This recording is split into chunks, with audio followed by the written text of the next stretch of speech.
দীর্ঘ রাজনৈতিক জীবনের অভিজ্ঞতা ও দীর্ঘদিনের ত্যাগের পর দেশের সর্বোচ্চ সাংবিধানিক পদে আসীন হলেন মির্জা ফখরুল ইসলাম আলমগীর।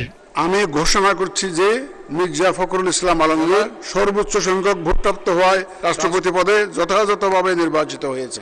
জাতীয় সংসদে ভোটের ফলাফল ঘোষণা করার পরই নতুন রাষ্ট্রপতিকে ঘিরে তৈরি হয় উৎসবমুখর পরিবেশ। নবনির্বাচিত রাষ্ট্রপতিকে অভিনন্দন জানাতে সংসদের কক্ষ থেকে শুরু করে নয়াপল্টনের কেন্দ্রীয় কার্যালয়ে সবখানেই আনন্দে উদ্বেলিত বিএনপির সমর্থক ও সর্বস্তরের নেতাকর্মীরা। বাংলাদেশে অনেক দিন পর একজন মজলুম জননেতাকে রাষ্ট্রপতি নির্বাচিত করা হয়েছে। আমরা অত্যন্ত আনন্দিত হয়েছি।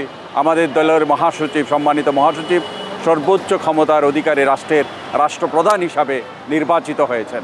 দলের এই কাণ্ডারিকে রাষ্ট্রের শীর্ষ পদে দেখতে পেরে উচ্ছ্বসিত বিএনপির জ্যেষ্ঠ নেতারাও। আমরা সবাই অত্যন্ত ইতিবাচক হিসাবে দেশবাসী দেখছে। দলের একজন সামান্য কর্মী হিসাবেও আমি মনে করি মাননীয় চেয়ারম্যান সঠিক সিদ্ধান্ত নিয়েছেন। অন্য কাউকে করলে মানুষ কীভাবে গ্রহণ করতে আমি জানি না, তবে বিএনপির এই মির্জা ফখরুল ইসলাম আলমগীরকে করায় শুধু বিএনপিরই নয়, যারা বিএনপিকে ভোট দেয় নাই তারাও কিন্তু মনে করেছে একজন যোগ্য, একজন ভালো, একজন জ্ঞানী, একজন সজ্জন মানুষকে মহামান্য রাষ্ট্রপতি হিসেবে নিয়োগ দিয়েছে বিএনপি। তারা জানান, দীর্ঘদিন পর হলেও একজন স্বচ্ছ ও পরিচ্ছন্ন রাজনীতিবিদকে রাষ্ট্রপতি হিসেবে পেয়েছে দেশের মানুষ।